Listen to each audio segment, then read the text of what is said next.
ముద్దుబిడ్డ తెలంగాణ ముఖ్యమంత్రి రేవంత్ రెడ్డి పరిపాలనపై ఆయన మార్క్ కనిపించబోతోంది.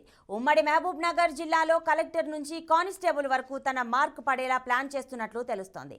ప్రజల కోసం పనిచేయాల్సిన అధికారులు కొందరి కోసం పనిచేయడం సరికాదని విమర్శలు లేకపోలేదు.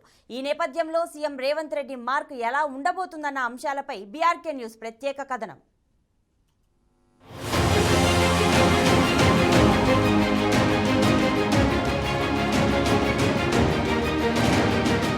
పాలమూరు ముద్దుబిడ్డ రేవంత్ రెడ్డి ముఖ్యమంత్రి కావడంతో తన సొంత జిల్లాలో తన మార్కు ఉండేలా చూడబోతున్నారు. తాజాగా మాజీ ఎమ్మెల్యే శ్రీనివాస్ గౌడ్పై వచ్చిన పలు ఆరోపణలకు సంబంధించి జ్యుడిషియల్ ఎంక్వైరీకి సీఎం గ్రీన్ సిగ్నల్ ఇవ్వబోతున్నట్లు సమాచారం. శ్రీనివాస్ తమ్ముడు శ్రీకాంత్ గౌడ్, అన్న శ్రీనివాస్ గౌడులు ఇద్దరూ 10 ఏళ్లుగా భూ కబ్జాలు మొదలు మ్యాన్ హ్యాండిలింగ్ వరకు చేయని ఆరోపణలు అన్ని ఇన్ని కావు. మాట వినుకుంటే బెదిరించడం, కేసులు నమోదు చేయడం, జైలుకు పంపిన ఘటనలు కోకొల్లలు. డబుల్ బెడ్రూముల పేరిట లక్షల రూపాయలను వసూలు చేశారన్నది ప్రధాన ఆరోపణ.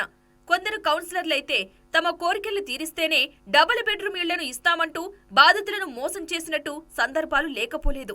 నిజాలు వెలుగులోకి రావాలంటే బీఆర్ఎస్ ఎమ్మెల్యే మాజీ మంత్రి శ్రీనివాస్ గౌడ్పై జ్యుడిషియల్ దర్యాప్తు చేసేందుకు ముఖ్యమంత్రి రంగం సిద్ధం చేసినట్లు పొలిటికల్ సర్కిల్స్ టాక్. ఇదిలా ఉంటే పోలీస్ శాఖలో మాజీ మంత్రి శ్రీనివాస్ గౌడ్ కోసమే పనిచేసిన వారు లేకపోలేదు. తప్పుడు సమాచారం ఇచ్చి శ్రీనివాస్ గౌడ్ను సైతం తప్పుదారి పట్టించిన సంఘటనలు ఉన్నాయని చెబుతున్నారు. ఈ కారణాలన్నీ కలిపి నిన్నటి ఎన్నికల్లో మాజీ మంత్రి ఓటమికి దారితీసిందని అంటున్నారు. బీసీలకు అవకాశం రావడం చాలా అరుదు. అలాంటి అవకాశం శ్రీనివాస్ గౌడ్కు వచ్చినా చేజార్చుకున్నారన్నది ఆయన మద్దతుదారులు, ప్రజలు బలంగా చెబుతున్నమాట.